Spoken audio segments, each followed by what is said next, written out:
You're live. Good morning. Welcome to Monday, August 16th, 2021 Board of Public Works and Safety. We are also streaming this live on City of Madison YouTube channel, and it will be archived for later viewing as well. Clerk, may we have a roll call, please? Eaglin? Here. Courtney? Here. Carlo? Here. Board, you have the minutes in front of you from the last meeting dated August the 2nd, 2021. Are there any amendments, modifications to those minutes? Not, we'll entertain a motion to approve those minutes. I'll make a motion to approve the minutes of the previous meeting. Got a correction. Rick, the next meeting there at the bottom should be Monday, August 16th instead of, it says Tuesday. That date's right though, right? Yeah, the date's right, the day's wrong. Tuesday. I got it. I think you told me that too. Sorry, I just. With that correction, I'll second the motion. Any additional discussion? Hearing none, all in favor, please say aye. Aye. Aye. All opposed? Thank you. All right, moving on. No adjustments today, but we did have some unfinished business from the last meeting. I believe it was actually approved. We have the resolution in front of us, so I'll maybe ask Joe to talk about that resolution. Which resolution's that? It's number 50. We approved this, and today is just following up with the actual resolution. Yes, so I mean, I think the resolution kind of speaks for itself. It's, whereas Cottage Green LLC is the owner of certain real property in the city of Madison, Jefferson County, Indiana. It describes it below, and then that you guys are approving the ingress egress. Just heads up on your all's microphones if you speak. Yep, and that you guys are approving the access ingress egress easement. So Okay. if we could just get a motion and a second. I'll move that we approve resolution number 50-2021 with regards to the ingress egress easement for Cottage Green LLC for the property located on 5th Street. Second the mayor's motion. Any additional discussion, board? All in favor, please say aye. Aye. All opposed? Thank you. All right, moving on to new business. Water project preliminary design and survey limited notice to proceed. Our superintendent of utilities, Brian Jackson, is present. I don't know if that's working or not. Okay. You're on. All right. What we're proposing today is the water project limited notice to proceed to make sure that the City of Madison Water Department is in a position to qualify for any SWIFT grant funds that we may be awarded in the future. We would like to implement a limited notice to proceed to Commonwealth Engineering. This limited notice to proceed would include the following: the land surveying and the preliminary design, a table highlighting the portions of the project that we will be doing is in your packet. This table was taken from an amendment number 1 of the owner-engineer agreement approved by the VPW on July 19th, 2021. Amendment number 1 should also be in your packet. Currently, we have the funds available in our reserve accounts to pay for this preliminary work, and so any money spent from our utility funds, from this reserve account, any monies from our operating fund accounts, we will be able to replenish those once the water department receives its funding from the state revolving loan funds provided by the Indiana Finance Authority. So what that means is whatever money I take out, I can put back in once we get the loan approved and the project going. Yeah, Brian and I and the Commonwealth have worked on this quite a bit. We've made a couple of presentations to the Commissioner's Office asking for them to share in the cost of this county-wide project. They're still considering it to a certain extent. What they had proposed was far below our request, so we're asking them to reconsider it. But in the meantime, we need to go ahead and begin work on this so that we can meet the year-end deadline that is attached to the SWIFT grant. Correct.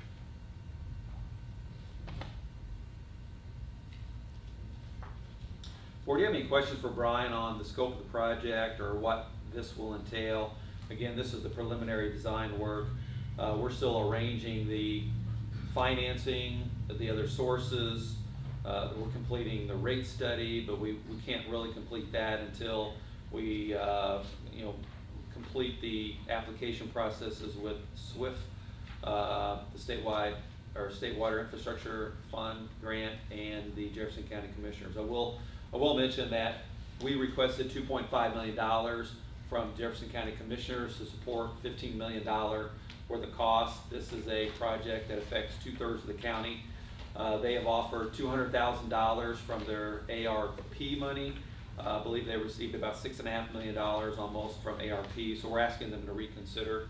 The city of Madison contributed and pledged almost $10 million to the Jefferson County Jail project. We think it's appropriate that they support this county-wide clean drinking water project in a much more significant way. So anybody out there who's watching, please reach out to your Jefferson County Commissioners and ask them to support this project.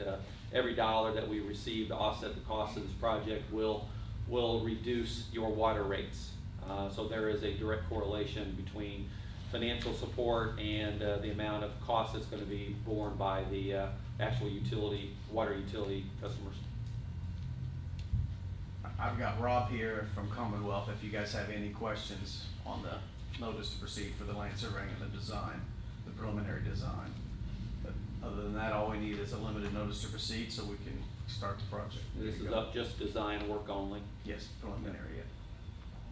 Well, I make a motion we approve the water project, the limited notice to proceed. I'll second that motion. Okay. Any additional discussion, board? All in favor, please say aye. Aye. Aye. All opposed? Thank you. Thank you. Thank you. Rob and Matt, thank you for being here today. All right, next up we have an agreement between the Army Corps of Engineers and the city for development of a flood risk management plan. Turn to that. As you know, in around June 18th, June 19th, City of Madison experienced a very significant flash flood, required 35 water rescues by our first responders, caused millions of dollars of damage, and affected approximately 72 structures, mostly in the city of Madison, but some structures in Jefferson County as well. We have reached out to both the Department of Natural Resources and the Army Corps of Engineers so that we can start the process for a comprehensive plan for future flood risk mitigation efforts.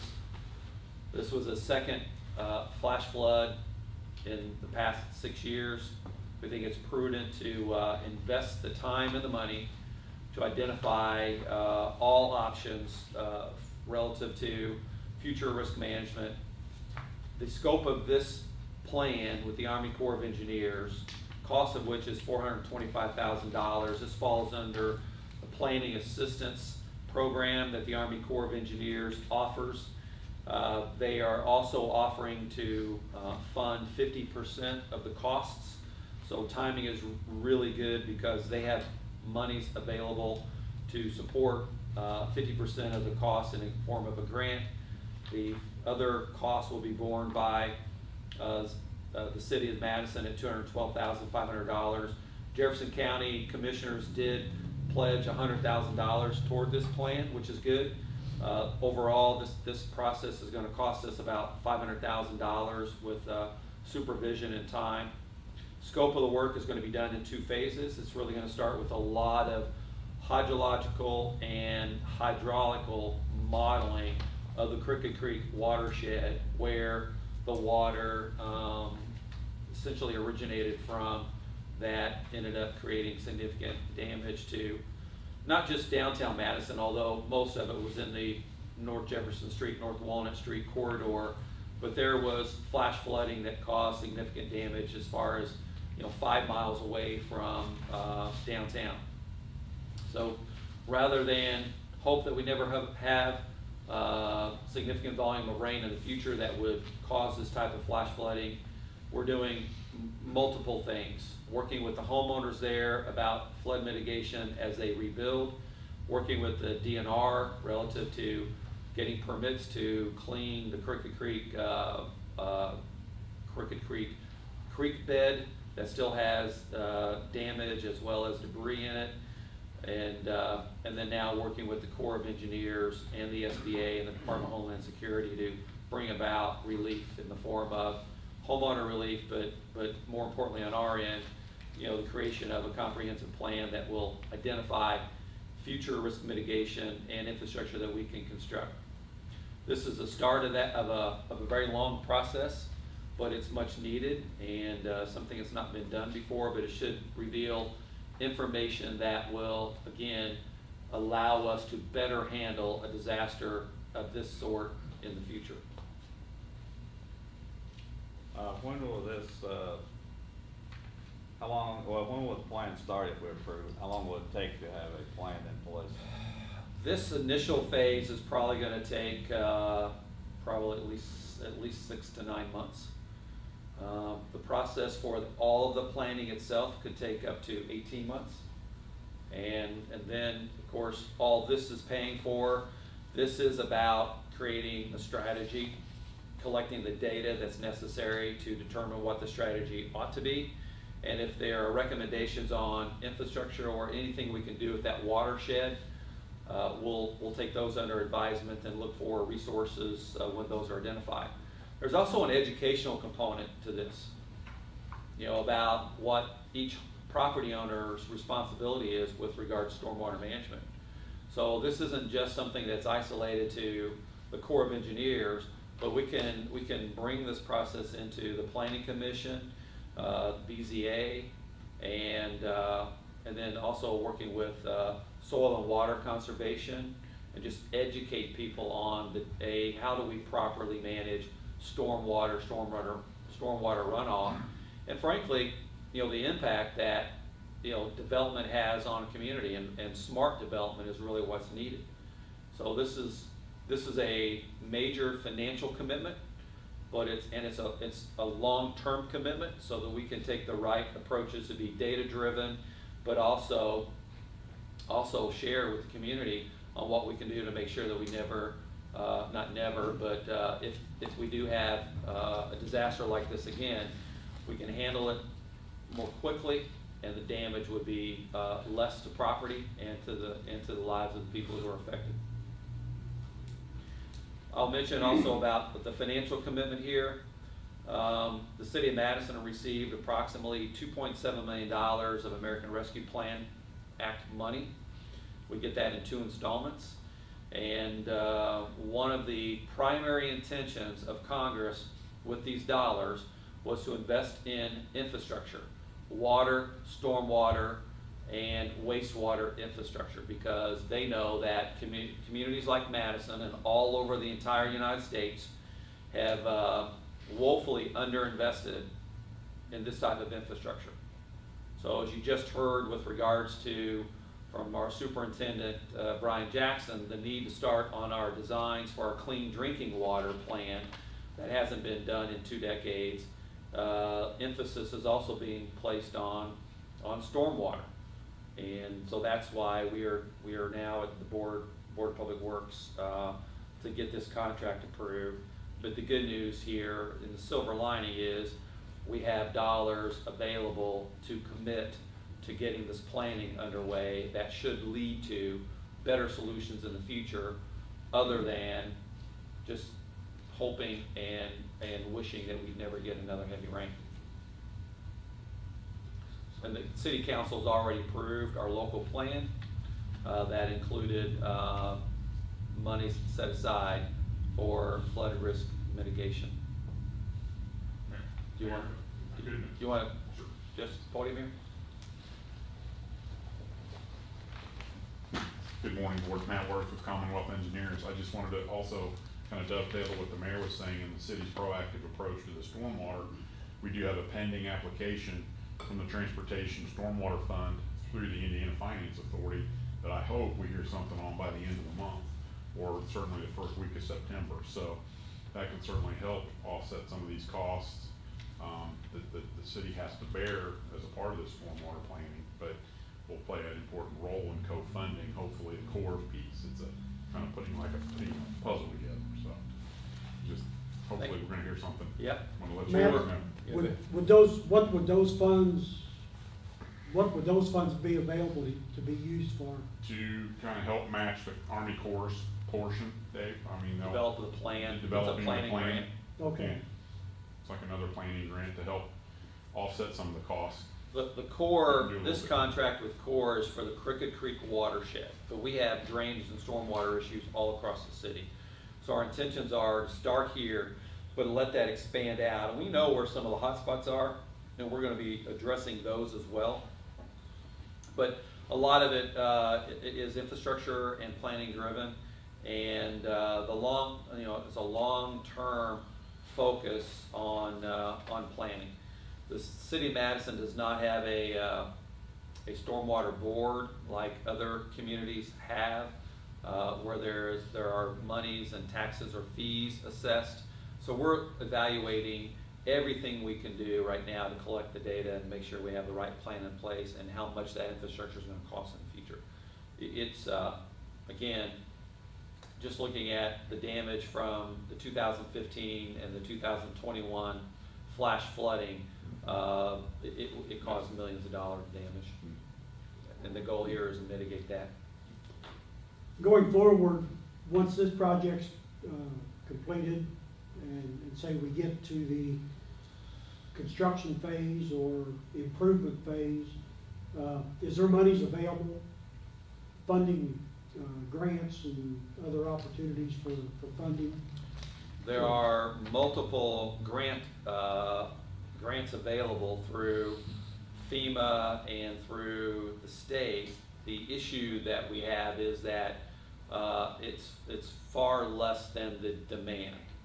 So the demand could easily outstrip the availability of funds 10 to 1 or 20 to 1. And so that's why it's time sensitive too. Let's get the planning in place so that we would have, when the opportunity presents itself for us to apply for a grant, we have the plan, and that would create hopefully a more successful time and to get more monies in the future.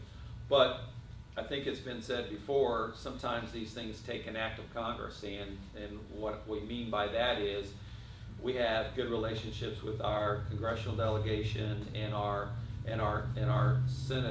senators, because some of these dollar amounts are going to be very, very significant, and we'll have to work with the governor's office, Senator Young's office, Congressman Pence's office, in order to identify where the dollars might be to pay for potential infrastructure costs for future flood risk mitigation, because it could far exceed what a SWIFT grant availability might be.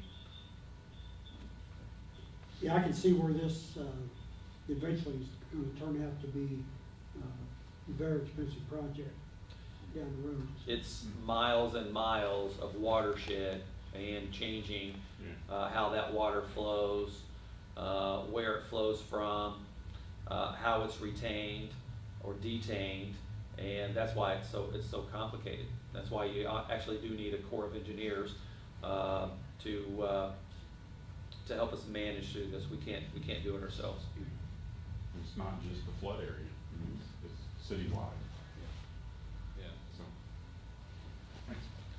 Thanks, Matt. And I'll emphasize too that City Council's already appropriated money through our local plan from the American Rescue Plan Act, and the dollars are set aside to accommodate our share of this cost, and certainly combined with monies we would receive from Jefferson County's ARP plan and any monies received from the SWIFT grant. So we're in for a long-term approach to solving a problem that's pretty significant. Well, knowing what the city went through and all different people out on Walnut Street, different areas, I make a motion we approve this agreement with the Corps of Engineers. And authorize the mayor to execute the document. Yes, and authorize the mayor to execute the document. I'll second that motion. Okay, any additional discussion, any comments or questions from the audience? Hearing none, all in favor, please say aye. Aye. Aye, all opposed? Thank you, board. Oh, there's Nicole over there, our Director of Planning. Nicole, with regards to a final PACE application. One PACE final for you for 928 Park Avenue. This is Marcus Chad Gray. He's completed the work there at the property. You'll see the before pictures, a lot of tuck pointing, chip and paint, that kind of thing. And he's completed the project as well as some structural work on the main building. If you haven't been by there, they've got a little flower shop in that small building. They opened this summer and it looks great. But it's been completed according to their PACE grant. They've already received half of their money, so the disbursement amount is for $7,807.03.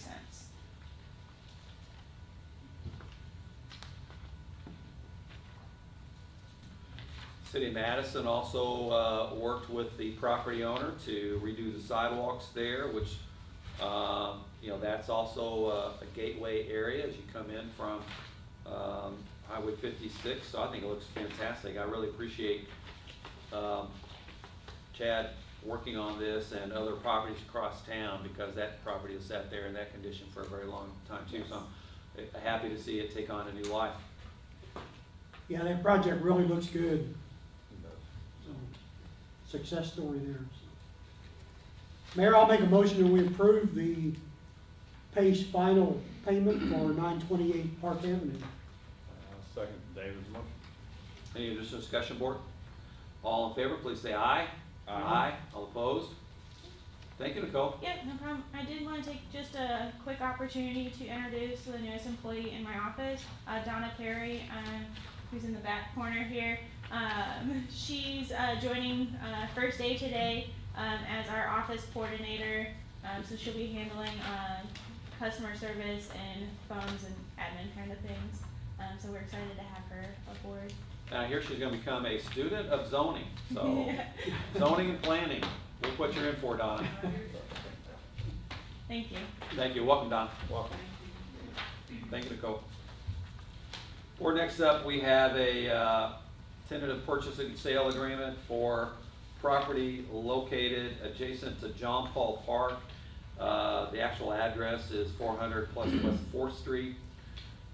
As we have done with other properties across the city where there's a strategic purpose involved, we have been approaching property owners, and that's no exception here. We've asked Mr. and Mrs. Pittman to consider selling this parcel to us. It's a pretty critical parcel actually to John Paul Park, and Mike Pittman is here in the audience today, and he's done a significant amount, he and Linda have done a significant amount of improvements to that area. This is the lower part, which is right at the end of Vine Street, immediately to your right. It's already been cleaned up, and a gravel is in that lot, and it's going to be part of our master park planning process for parking to John Paul Park as we make the repairs from the flood and get softball leagues restarted in that area. There's also a children's park across the street, but having this parcel will allow us uninterrupted enjoyment of John Paul Park, and we're grateful for Mike and Linda agreeing to sell it to us. Like other parcels, we'll go through our due diligence, and then the final approval will be made by City Council when all the due diligence is completed.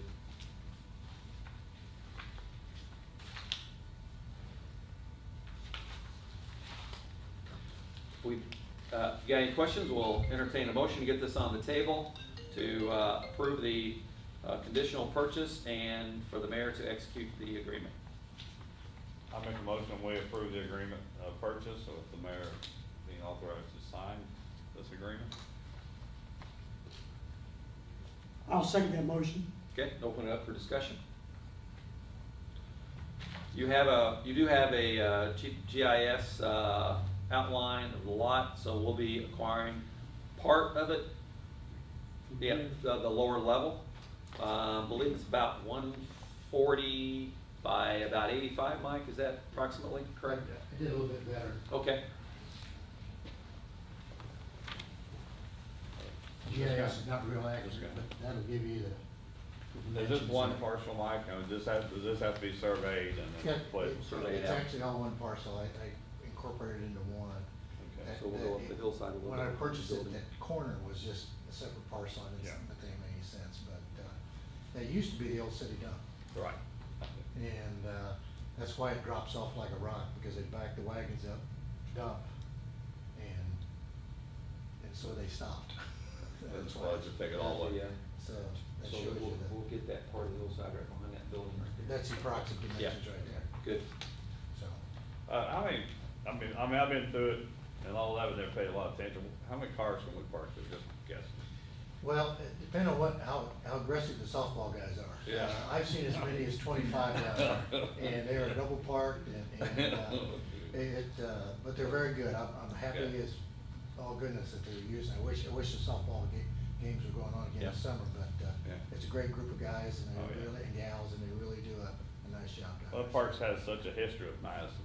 Mhm. Anything we can do to enhance it. I can't tell you how many people come tell me, Carl, how they played softball down there, and they really wish it was back up and running, but.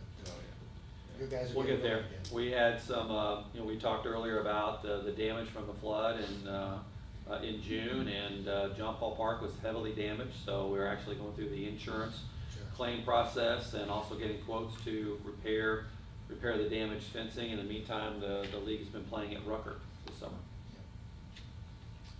I make a motion, we approve the purchase and sale agreement with the Pittmans to the city, with the mayor being the signee for the contract. I'll second that motion with a question to Mike. Sure. This property, is it in the floodplain? Yes, it is. now? Part of it's in the special flood hazard, part of it's in the floodplain. Did the water get into this area? It came up and it went down right away. It came up, if you go down there and look, you can see a line where the debris came up part way, but it was just silt, and it went down pretty quick, so. Okay. Yeah, part of it's buildable, part of it's not, Dave, so. Basically, it's Great parking. great parking Great parking. area. Great parking area. There's no parking up there except for when we trespass on Mike's property. Yeah, but I've got a great parking monitor, Mike Osmond. He can- Yep. Mike Wood. Well, I think with the use that John Paul Park gets, and hopefully with the improvements to John Paul Park, that it'll see more use in the future. So this could blend in with the overall plan of John Paul Park. We're happy to help. So, plus get parking off of your property. They've been great. We have a motion and a second. Any additional discussion? All in favor, please say aye. Aye. Aye. All opposed? Thank you. Mike, Thank thank you, you very gentlemen. much. We'll get this contract to you.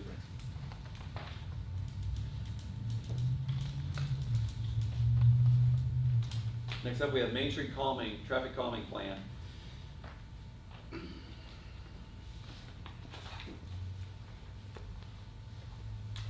Good morning. Good morning. Wanted to provide an update on the summer maintenance plan for Main Street. So we are about halfway through the process. Phase 1 is finished. All the patching from Jefferson Street all the way to the top of the hill is complete. One little caveat I wanted to inform the board about, because people may question this. You might notice there were two construction projects, road projects going on at the same time. Ours that went to the top of Hanover Hill, and INDOT had a project going on Highway 62. So they sort of met at the top of the hill there at 256. And the day after our project finished, their contractor came through and milled that little spur of 256, which all we had, it's our project, it's our road. All we had on our project for that section was to crack seal it, and they milled it by accident. So, after a few phone calls back and forth with NDOT, just to make sure what happens in that situation, that contractor will put that pavement back and restripe for us, so we'll get a new road on that little section, which will save us a little bit of money, and then not cost us anything for getting the new road. So, all in all, it ended up being a good thing, but just wanted to let you know that that was on them and not us, so. Second phase will start next week after, I think that's next week after, the Rib Fest. So I wanted to talk to you a little bit about how that's gonna work. It's the exact same pattern in terms of they're gonna do the Main Street section first, and then they'll move up the hill. But this is a different product, different application. So I am meeting tomorrow morning with the contractors and subcontractors to go through step by step exactly what's gonna happen and the order they'll follow as much as we can. It's a little bit difficult when they're doing a long stretch of road like that, to predict exactly how long it's gonna take them in each section, but we do our best. Until that meeting, I'm gonna tell you what I think I know. So while it'll follow the same pattern that we did the first time around with the patching, there's gonna be a couple of differences. One is, while we were able to keep the north-south traffic open during patching, because cars could drive around where they were working unless they were right in the intersection, this will be different. This application will be, the liquid road application is a spray-on, and I believe it is a two-step. So they'll spray it on, let it dry, and then come back and hit it again. While it's drying and while they're applying, people can't drive across it. So we are gonna have to limit access at the intersection where they're working, and until it dries, and until the second coat dries. How long is the drying time? I think they told me 2 to 3 hours. Oh, okay. So at most a day. I mean, I know we had sections of Main Street closed for a day when we did the patching, just to make sure that the patching was allowed to set up properly. But it's gonna be a little bit more inconvenient because the people aren't gonna be able to drive through the intersections where they're working for a Well, their while. traffic control and the efficiency of their movement was something like I've never seen before. Yes, they were excellent. They were. And they will be providing flaggers and, everything, the signage and everything that they did the first round. John, I don't know if they'll need assistance with MPD on this one, probably so at certain intersections. But like I said, we will close, and our street department will work with them with barricades at closing intersections. But just wanted to give you a heads up that will be a little bit different this time.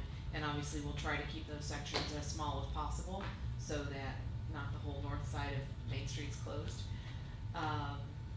And they will follow that same pattern in terms of working from the sidewalk to the center lane. So they'll do the whole north side, whole south side. Mindy, I just want to say, if the next part of the project is as efficient as the first part of the project, I mean, to me, that was, what they done in 2 days was amazing. And I watched a lot of it, and I mean, it just seemed like everything went like clockwork. And I was surprised that they were able to get that much done in 2 days, from Jefferson to the railroad bridge. I agree. That was amazing. We had set aside 2 weeks for that portion of the project, and they completed it in 4 days. Yeah. I thought very little disruption. We were very, very happy with O'Meara Contracting on that job.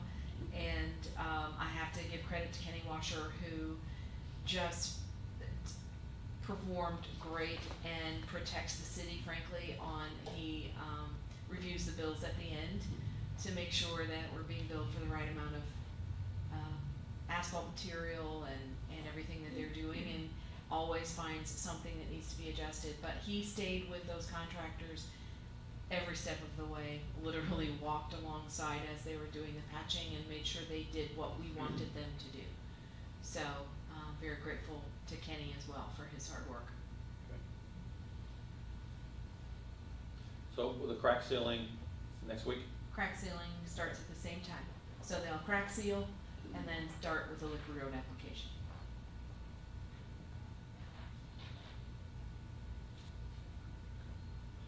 you have a presentation on I the do. traffic calming plan, I and do. and today is informational. Are we coming back at the next BPW meeting? For Or- approval, I don't know if this board needs to approve if we make a change. I think we want them to. That's Share, fine. share the data. Mhm. We have a lot of data. So the Main Street work is something that's really been in progress for over a year. It started, I'll just give a little preview before Mindy gets there, but it started, I would actually say several years ago when the city agreed to essentially take back former State Highway 56 from NDOT's control in exchange for construction of the East End Bridge approach. So in the summer of 2020, that agreement became operative when they were pretty far along in the East End Bridge approach, and the city of Madison took over control, and I should say the state relinquished control to the city of Madison, and the real truck route or bypass around downtown Madison became operative with Highway 421, 62, and 56 running all together around the city over, which again, this process has been undergoing a change in a very, very long time. So once the NDOT had transferred control over the road, one of the things we started on immediately was a plan to make the repairs of the deferred maintenance, but also to start moving heavy truck traffic off of Main Street and around the bypass the way it was intended. That resulted in pretty significant change. Council went through that. The board was involved in that. We approved an ordinance with regards to weight limits on Main Street. Always been 10 tons, but we made some exceptions, and we also moved forward with an enforcement plan. Removing heavy truck traffic off of Main Street took approximately 2,000 trucks off of Main Street a month. That weighed 4 times our legal limit. They were weighing on average about 80,000 pounds, and our weight limit's 20,000 pounds. We still have some issues with truck traffic kind of leaking through downtown, ignoring all the signage. I know Chief Wallace is going to talk today about a stepped up enforcement effort on that. So this has all been happening in phases. Frankly, you could say that this has been happening over a 20-year period when Highway 62 itself was expanded 4 lanes probably 20 or 30 years ago, and now we have a real bypass around the city, and we can deal with what Main Street is, which is a mixed-use corridor that has our central business district in it, residential areas, and a mixed-use area where there are some residential and businesses. So we believe this traffic calming plan is supported by the data, which Minnie's going to show, but it's also the timing to do it is now, so we can experiment with this traffic pattern and make our crosswalks safer for pedestrians, the elderly, the handicapped, those who are disabled in some fashion, but also slow traffic down without impacting commute time. So that's a long preview of what Mindy's going to share with you, but this isn't something that has been done in a rush. It's actually something that's we're carrying the baton on now. Thank you, Mayor. So we've been working with a couple of different organizations. Ratio Architects is working with us on the long-term redesign plan. From that, a steering committee was developed to talk. We've had, I think, 3 meetings so far. We have more scheduled to talk through options, ideas. They show us visuals they've done. A lot of the data you're getting ready to see is based on the traffic study that they did. And then also working with our engineering firm to figure out if this is how we want it to look, how does that actually get done? So we have both sides. You're going to see a little bit of data from both on here today. Just so you understand, this is just a brief glimpse of some of the stuff that we have reviewed and looked at. And we are going to do at least a couple of open houses for the public. We want to make sure that the business owners have an opportunity to look at this information as long as they want to, ask whatever questions they have, as well as the public.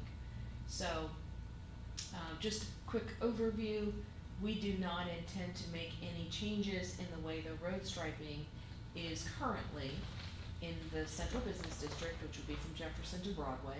That'll go back restriped exactly as it is right now. And west of Craigmont will continue exactly the way it is striped right now. The area that'll be different will be from the west side of Broadway to Craigmont. So we want to show you the data we've looked at and what that plan will look like as we move through here. So please feel free to ask me any questions as we go along. So this is data from Erasure Architects, and basically when you're looking at this red section down here is from Jefferson Street. Actually, the data started, this is all based on the traffic study they did that particular day. They did, I believe it was 8 a.m. to 8 p.m. on a typical day. So all of the numbers that we're gonna reference are related to that study. So if you start where the red star is, through the end of the red section, it's about a little over 12,000 cars moving through there, and that's both directions. The next section, the yellow section, all the way over to the purple star, is about 9,000 cars moving down Main Street on that day. And then it goes down, I believe, to about 7,000 west of that. So that sounds about right, that feels about right, so I think that's a typical day. If you look at this data down below, you're talking about the time of day and the speeds. So this is volume actually in this section, the red section. So if you look at that data, the speed is down here. The gray and yellow lines are speed. So those look fairly appropriate. And then the volume, eastbound volume is the light blue line. Westbound is the dark blue line. You can see that spike. We're thinking that's around 4 or 5 o'clock in the afternoon is that spike. So that seems about right as well. But if you look at the speeds, that's over 50 miles an hour in that section. This graph here. Can I start for there? Sure. That's over 50 miles an hour at that time of day in the central business district, the red area, which is 30 miles over the speed limit. Right. Okay. So same data for the yellow section. Shows you speed up here. Again, we're over 50 miles an hour, and that's in the morning. So eastbound and westbound speed is high in the morning. And then your volume of traffic obviously goes up again near the end of the day. So that's good data to look at slowing traffic in both sections actually, but for sure in the area that we're talking about from Broadway to Craigmont, where it's mostly residential, some business, lots of crosswalks, 2 crosswalks with no lights. Traffic light. Yeah. Okay. Well, the one that bothers me on Main Street is the school, the Yes. speed right in front of the William Mill. I agree. That's scary. Okay, so this has a lot of data on it. You're be happy to answer any questions you have on it. I'm gonna probably go through it somewhat quickly, but so the other thing to keep in mind, Ratio Architects did this information in the traffic study on the entire footprint. So from Jefferson Street all the way to the top of the hill. All this data is for that entire footprint. We're only looking at Broadway to Craigmont. So when we talk about whether or not changing to a 3-lane would work, it's even more so when you're looking at a smaller part of the footprint. This data will show that it's appropriate actually for the entire footprint, but we're not going to do that right now. So striping pattern, you're all used to seeing this. This is what we have currently, 2 lanes eastbound, 2 lanes westbound. what we're proposing between Broadway and Craigmont will be 1 lane eastbound, 1 lane westbound, with a turn lane in the middle. So that turn lane allows traffic either direction to get out of the way and allow the other traffic to flow. You don't use it as a travel lane, right? Correct. No, they won't. Done a lot. Okay. This graph just shows where we fall in line when you look at that traffic study data. We were, even if you look at that 7,000 to 9,000 cars, we fall right in here. And then the speeds, those high speeds put us right in here. So this is the sort of the sweet spot that we obviously have a lot of room to do a 3-lane with a turn lane.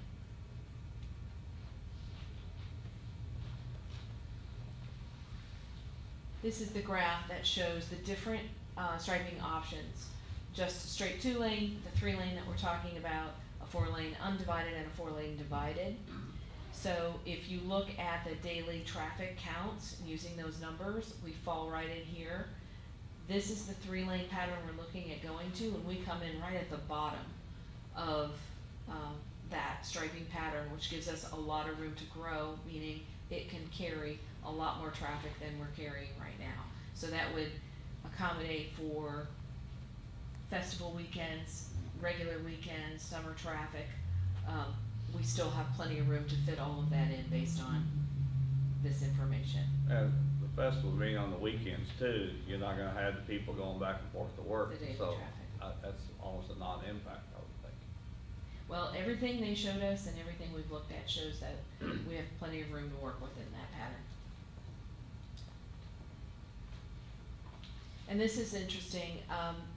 This is traffic during the AM peak hours, noon peak hour, and PM peak hours, and at these following intersections there: Craigmont, Elm, West, and Jefferson. So if you are looking at those numbers, that delay, all the numbers that follow below the word delay, at that intersection, at peak hour, as it is now versus a proposed 3-lane traffic pattern, that's how much your delay is. So at most, it's, well, at PM peak, it's 23 seconds. And keep in mind, this was for the entire footprint. So this would have been from Jefferson all the way to Hanover Hill. They were estimating a 23-second delay if we changed that entire pattern to 3-way. And again, we're only talking about doing a small section of it.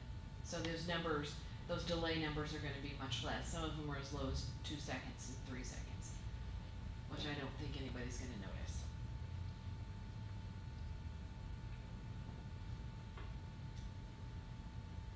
Okay, and then I believe, well, this is just some information that Ratio put in for us in terms of their calculation on moving from 4-lane to 3-lane, that some of the data that they looked at and decided. So I won't read that to you. I'll let you read that for yourself.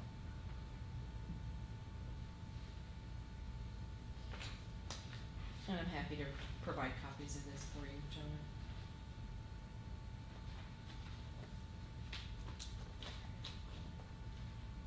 Okay. This is interesting. I thought you might enjoy seeing this. This is an animation that Ratio did based on the actual traffic study they did that day. So actually where the traffic was moving, individual vehicles. So once I hit start, I can't stop it, or I have to start all over again. So I'll try to explain it as we go. But they actually took the traffic and put it into a model to show how it moved. At different sections a little bit farther back in this, they picked the major intersections: Craigmont, Elm, Broadway, and I believe West Street, and show an over and under for the way that traffic is moving right now and how they visualize it moving with the change. So it takes it a second to get started, and it's a little bit difficult to see it moving, but you can see the cars moving along Main Street on there, the little flashing, and then they'll zoom it in.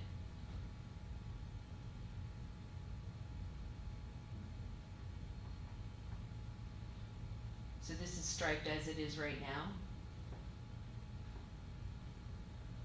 And obviously that's Jefferson to West Street.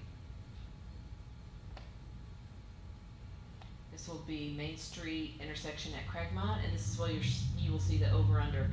On the bottom is how it's striped right now with 4 lanes. And at the top is the proposed change where that 3-way would come from the east side moving west. And you can see traffic backs up a little bit as the light changed. Interesting that the semi just came down Hanging Rock Hill. And then it moves right through. So this is Main Street in Elm, right by the library.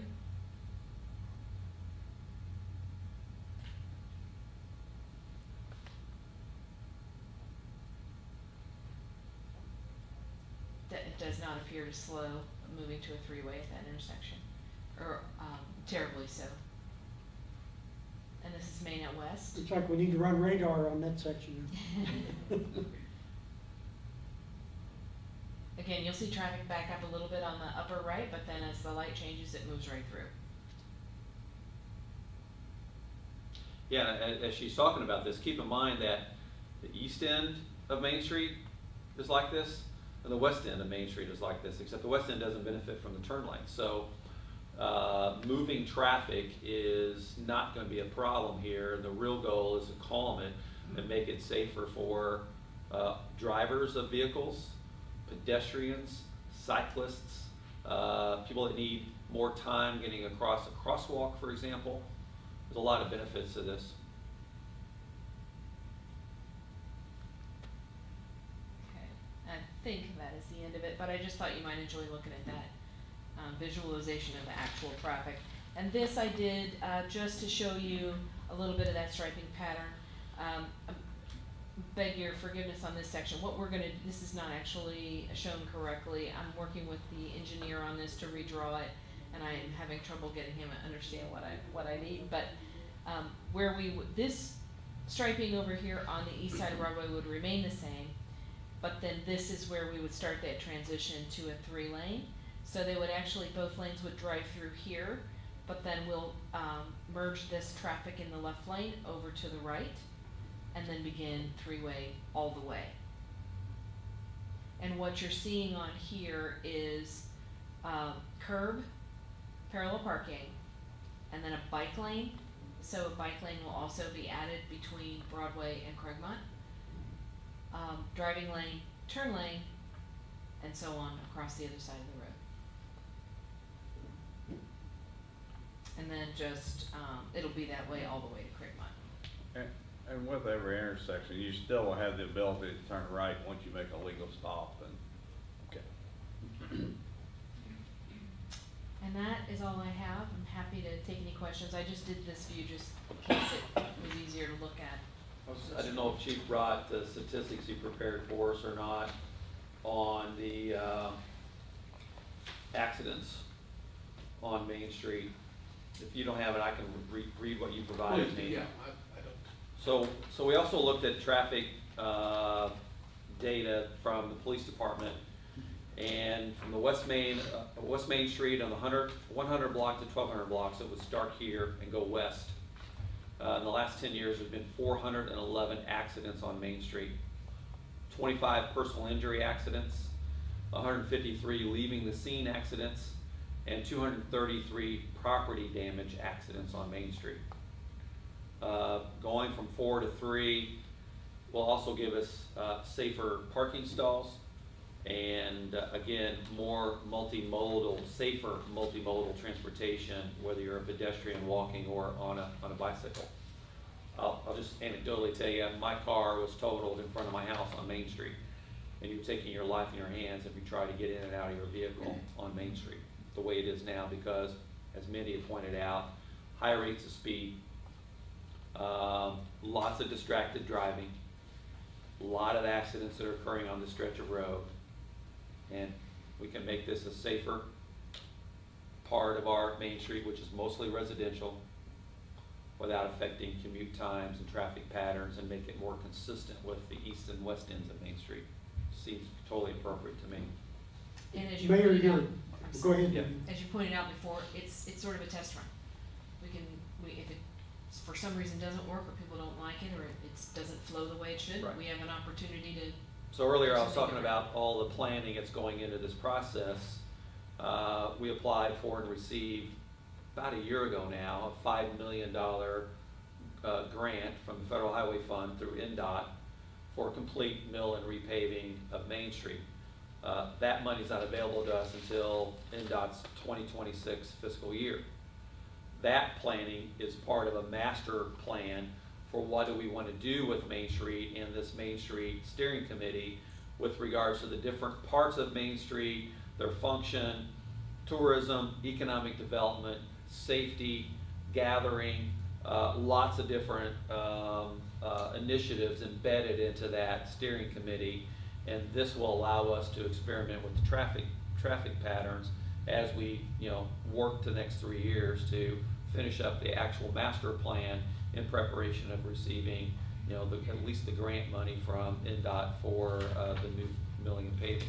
We're just trying to correct some of the deferred maintenance that has gone on way too long, and that's why enforcement's also going to be really critical here for the truck traffic in the future, because we are spending almost $1 million just on this phase to preserve the road and extend its useful life until we get to the 2026 money.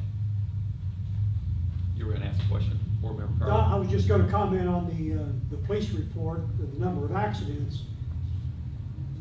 That just entails the accidents that the police department were called and checked.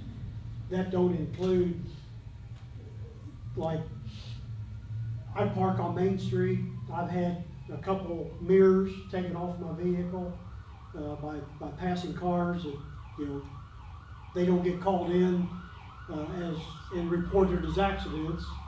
And I know just about everybody on my block has had mirrors taken off. And also other people that don't live there that park on Main Street on the block that I live in have also had mirrors taken off while they've been visiting the dentist office or some, another business down there. So that information is just information that was reported to the police department. Right. So, Minnie, we're also going to be putting not traffic lights, but better and flashing signage at the crosswalks that aren't guarded by a traffic light. Is that correct? Correct, so it'd Okay. be east and west side of Vine Street on Main. Those will have improved crosswalks. Vine and Elm? the library. Either two? Vine and, yeah. Okay.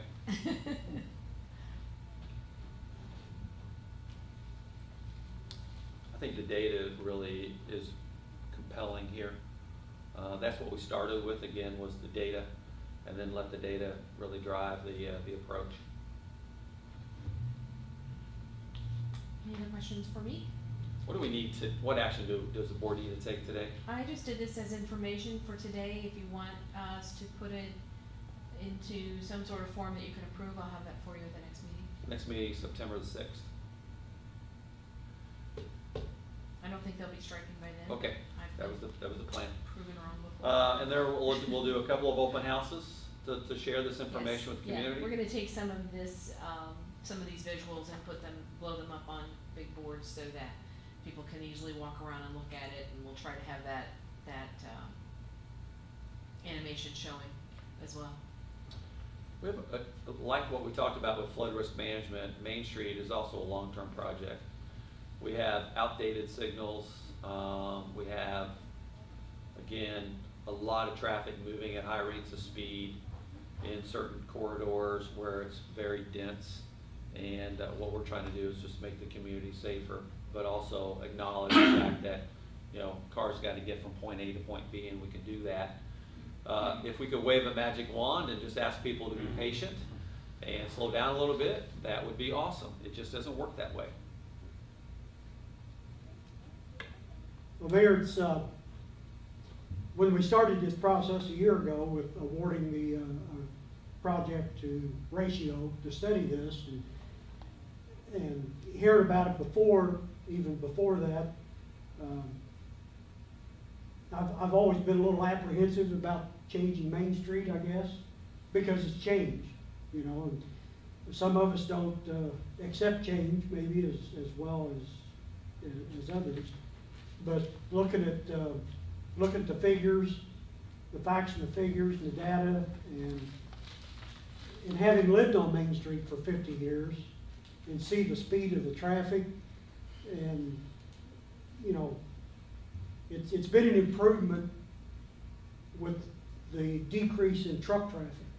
I mean, that has been a tremendous improvement, even though, as you acknowledge, we do have some trucks that sneak through the signs, and I'd like to see a little more, maybe law enforcement on that end of the scale. But looking at the facts and the figures and the data, and this is an experiment, and it's not on the total section of the road. It's one section from Western, or from Broadway to Craigmont Street.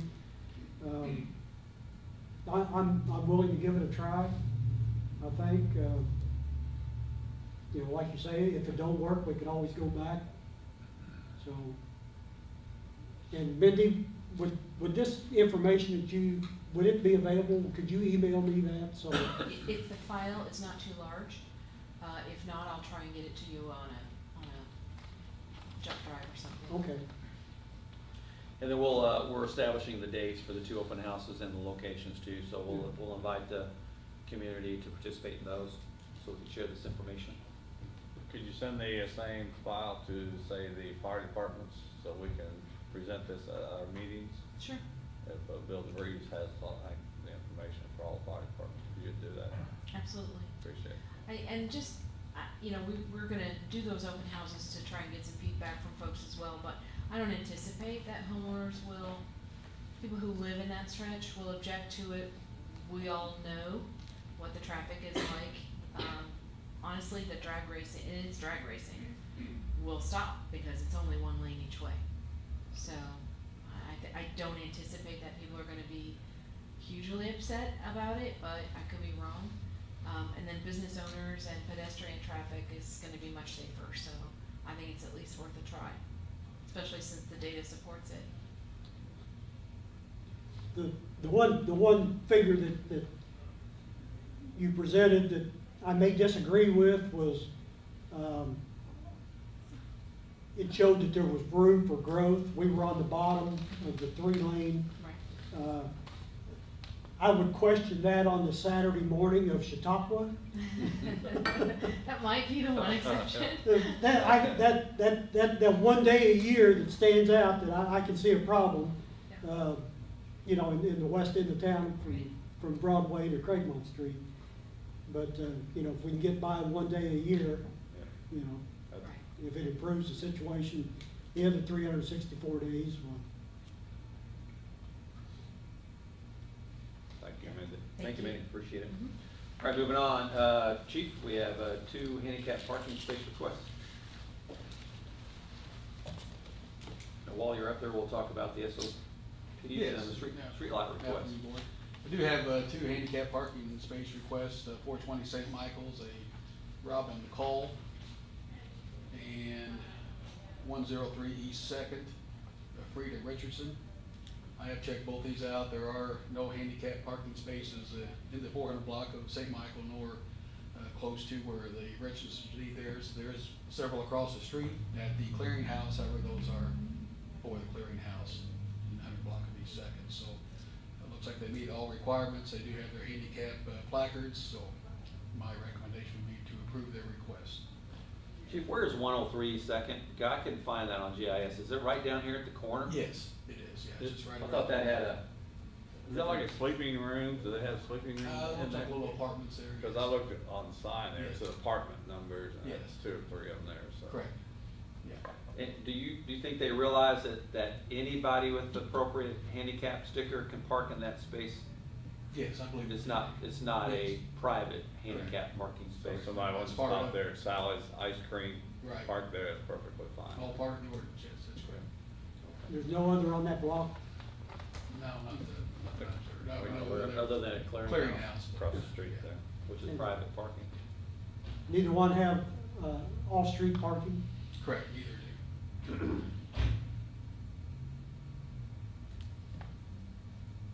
I make a motion, we approve the handicap parking spaces request for 420 St. Michael's and 103 East Second. I'll second Board Member Egan's motion. On the discussion front, I'll just mention that we just recently completed, through the Redevelopment Commission, a comprehensive sidewalk asset management analysis and plan.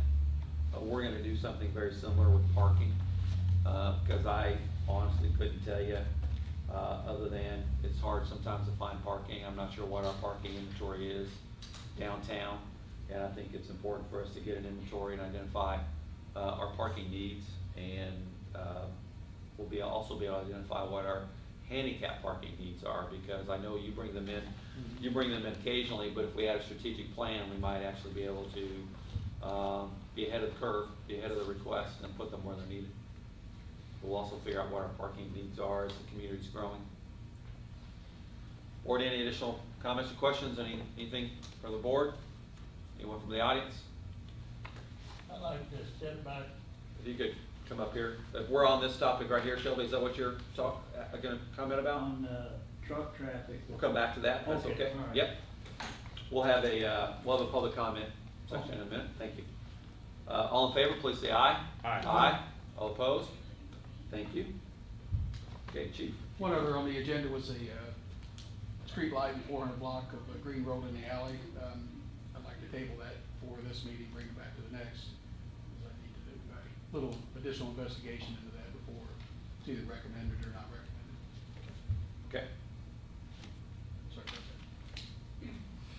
Next is SOP number 43, which is a new standard operating procedure for the police department. I will hand out a copy. I think you may have it, but let me. Got one in the binder here, Chief. Oh, everybody's got one? Yeah. Okay, very good. Courier may need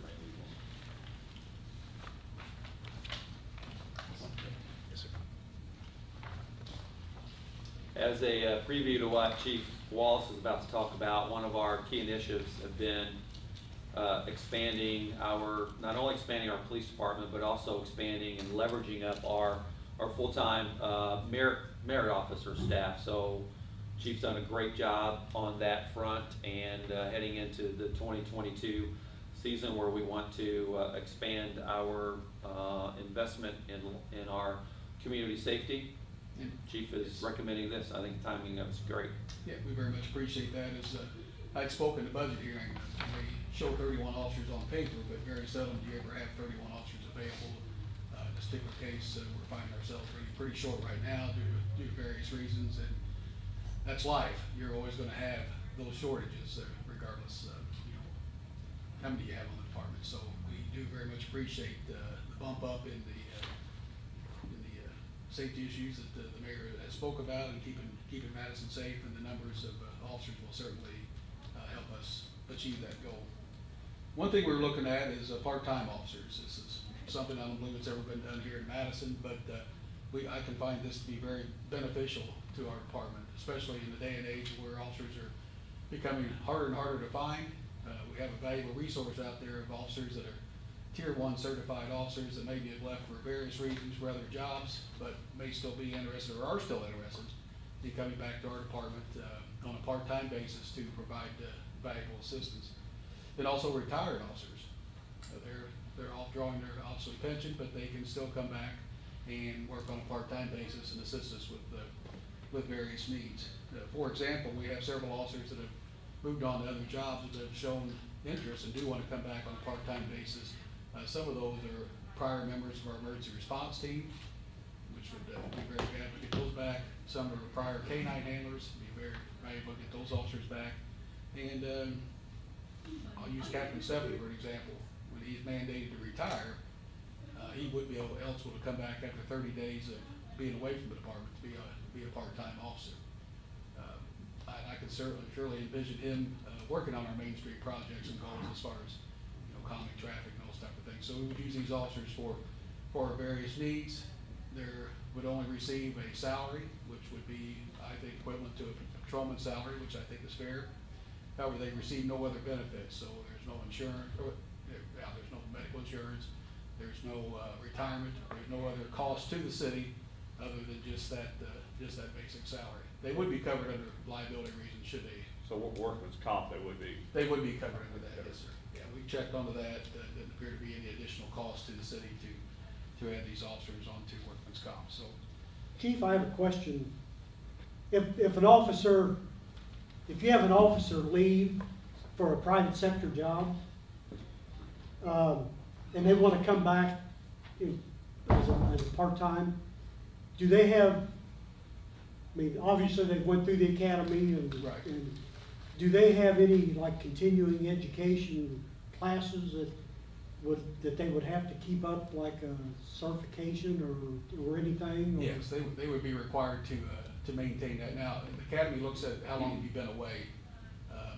Sometimes 2 to 3 years is kind of that magical timeline. And they also look at the whole picture. What have you done since you've been away? Did you work in some kind of law enforcement field?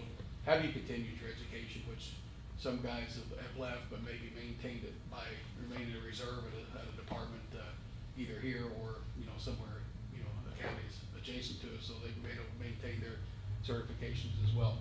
So this would be for only Tier 1 Academy graduates. This would be for only officers who are certified police officers in the state of Indiana and are in good standing with the academy itself.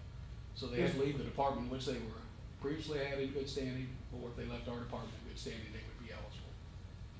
To be different than like the county reserve deputy Correct. program? Yeah, reserve deputy program, or we could have a reserve force, and we looked at that. However, they receive a very minimal amount of training to where they're certified. It's basically called the 40-hour pre-basic, and technically at that point you're certified to be a police officer, whether it be reserve or a special deputy. These guys and girls, they've been in the game for quite a while, so they're going to know what to do. Reserves, like I said, they have a great role, and I very much appreciate them, but they just simply don't have the knowledge and experience that these Tier 1 Academy graduates have. Liability-wise on the city and that type of thing, I mean, that just makes a huge difference that they are certified police officers. They have maintained their continuing education, so. Be able to do more police work, actually. They'd be able to come in and just be a huge benefit. We'd be able to come in and go right out and do the job. Where reserve, quite often, maybe rides forever, or if they are ever released, it is a concern of the officers on duty to make sure that they stay safe, because they simply just don't have the experiences as these officers would. So if you have a candidate who is fully qualified and active, let's say he lives in Scott County, or works in Scott County, but lives in Jefferson County, would they also be eligible for this program? yes, they would. Actually, as of July 1st, going by the state statute, I believe everything's been lifted as far as where do you live to be a police officer. So technically now, as of July 1st, my understanding of it is a person that lives over in Trimble County could now be a part of the Madison Police Department should they go through the hiring process and be hired. Good. So yeah, all the stipulations of distance and where you live and that type of thing has been lifted as of July 1st under the new law. Very good. Thank you. So I think it's very beneficial. I brought this to the mayor and Ms. Mendy. I appreciate all their effort. They've been very supportive of it. I shouldn't say this, but I can't see how we can go wrong. Something could go wrong. It always does. But I think this is a big win for everybody involved. A lot of the retired guys that be excited about maybe keeping their foot into it, and a lot of the guys have left for various other reasons have already approached me, and they're really wanting to come back and be a part of their prior ERT squad K-9 program, or just help out whenever they can. This will also alleviate getting some time off for some of the officers should they really want to be off for an occasion. You can basically send a message out there, 6 or 8 or 10, how many we have part-timers, and see who can cover maybe for them on that day. So. Well, the emphasis here is this actually gives us more resources that are experienced and economical. Honestly, it's a trifecta, frankly, of adding more resources for public safety in the community. Good job on this. Well, thank you. Yeah, I mentioned that we have some ERT guys and some K-9s, but some of these that have are wanting to come back are also certified academy instructors, so they would also bring that to the table to help with our continued education within the department, so. John, if this was approved, when would it take effect? Well, Do you anticipate? I've spoken with Mindy, and we have some monies in place for the pay for the rest of this year, and then we are anticipating this going through and have added monies to our budget for next year to offset this cost. So unless I'm wrong, I think we'll be good to go, wouldn't we, Councilor? If it passes, it passes. Yep. It's in effect. As it currently stands. There's no, No effective date? no. Well, The only thing I would point out is my change in our SOP. I did add, and this is required by state statute, retired officers must have 30 days of separation from the department before being eligible. That's not on yours. That's under section D of the first page, under policy number 2. Would be the only addition, that they have to have 30 days of separation from the department. So if Captain Steffens leaves and comes back, he's going to be on a 30-day vacation, but use him as an example.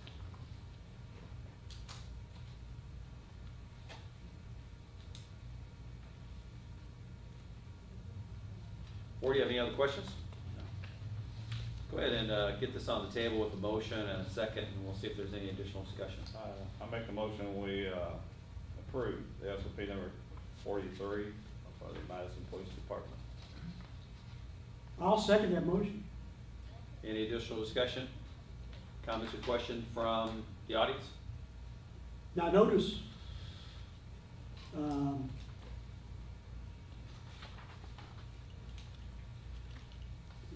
somewhere here, the officers are approved by the Board of Public Works, That's correct.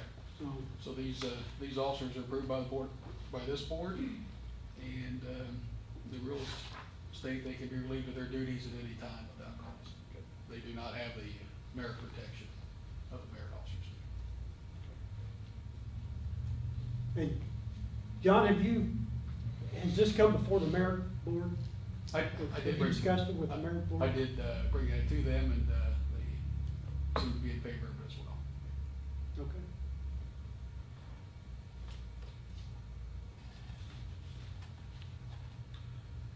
I'll second Board Member Eagle's motion. That's it. Oh, you already seconded it? I'm Yeah. sorry. Took too long. Any additional discussion? Yeah. All in favor, please say aye. Aye. All opposed? Chief, thank you. Thank you. Another initiative, key initiative there, appreciate that. All right, let's move on to claims. Mayor had an opportunity to review the claims. I'll make a motion that the claims be approved as submitted. Okay. I will second David's motion. Any discussion? All in favor, please say aye. Aye. All opposed? Thank you. Under Mayor's comments, I just want to thank all the work that's gone into today's presentations. We do have one more thing, I think when we get to the public committee, or public comment area, that she wanted to inform the board about with regard to United Way. A lot of work's gone into both public safety, all of that was public safety, frankly, whether it be adding more resources for MPD or calming traffic along one of our busiest corridors in town. Riverfest is this weekend, so you'll see some people in town. It'll be very busy. They've done a good job of planning for that, and we're excited to have that brought back to the community. Do just want to highlight the fact that COVID is still among us, so we need to take precautions for each of ourselves and as you're out and about, particularly in crowded indoor spaces. So move on to public comment. I think you had something you want to present? Good afternoon. I'm Susan Hamner. I'm here representing the United Way Board, and we would like to once again have our annual kickoff this year outside on the river due to COVID, and it'll be a drive-through. So the date is September 23rd from 10 to 2 o'clock, and what we're asking for is to just barricade the parking area in front of Bicentennial Park. Have you already talked to the street department about reserving that area? I believe so, but I'm Okay. representing Sheila, and she couldn't be Okay. here today, so we will if we haven't. And you did this last year too, Yes, right? correct, right. Just a drive-through. Yes, and due to COVID, this is how we're going to have our kickoff. And we will have shifts, so we'll have limited people there working, for our volunteers. It'll be outside. We'll have hand sanitizers, we'll have masks on, we'll social distance, and so we will try to be as responsible as possible. And so anyone who orders will just pull up and it'll be a drive-through, and then we also have volunteers that will deliver food as well.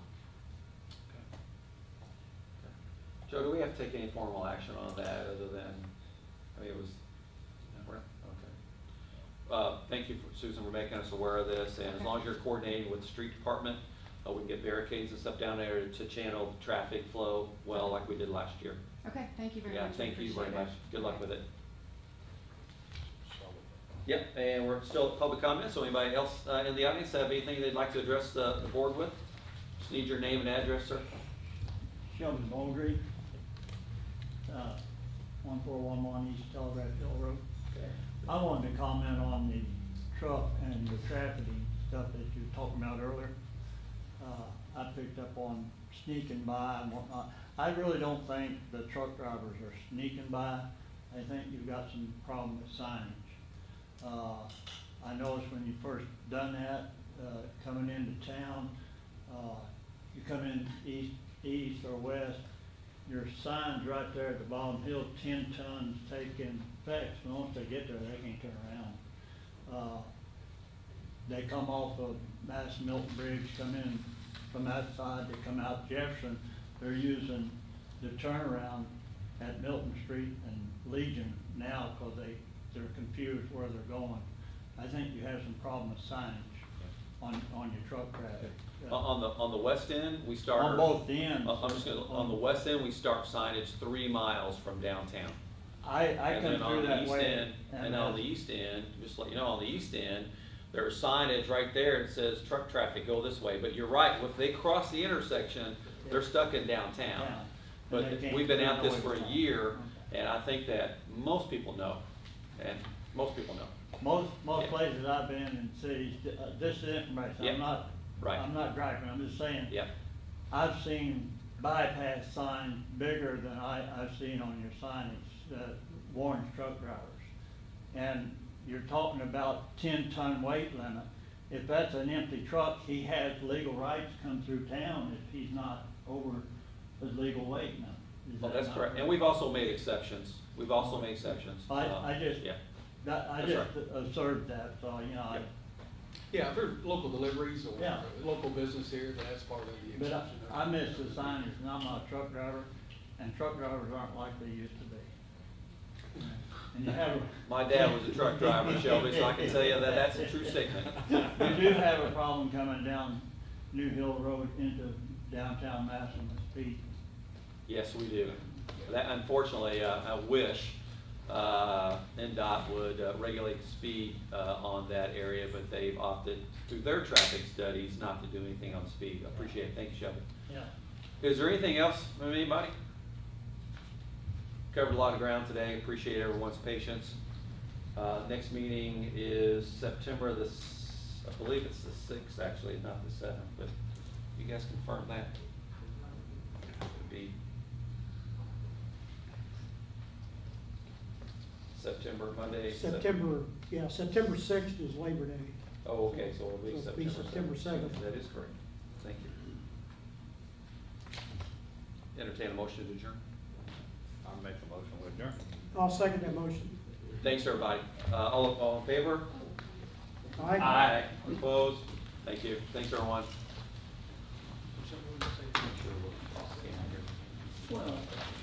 Brian. Yes, sir. Can I? You want some cheat notes, don't you? Well, I was gonna go back, it's been such a long back to look at, but there was some stuff early on that I have, when you were going through that.